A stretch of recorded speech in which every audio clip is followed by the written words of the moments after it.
تعالوا نشوف المنتخب عماد سعد الله بيقول ايه.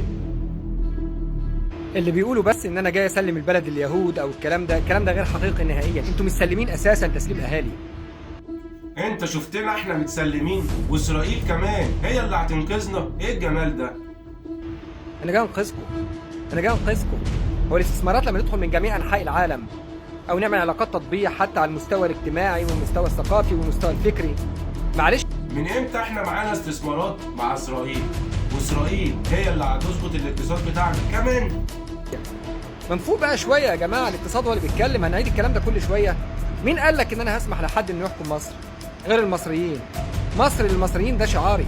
مصر للمصريين بعلمها الاحمر والعنخ الذهبي شعار جدودنا الفراعنه، ورفرف فوق الهرم الاكبر ومنه يرفرف على العالم في حكومه عالميه تحكم العالم ابتداء. لا يا عم شكرا، احنا قابلين باللي احنا فيه، ما هو اهون من الاحتلال، عشان ما نرجعش نقول يا ريت. بالمناسبة ما يصحش حد يفكر ان هو يلعب في امن مصر واحنا موجودين، لان انا اروح اموت الاول قبل ما حد يلعب في امنها.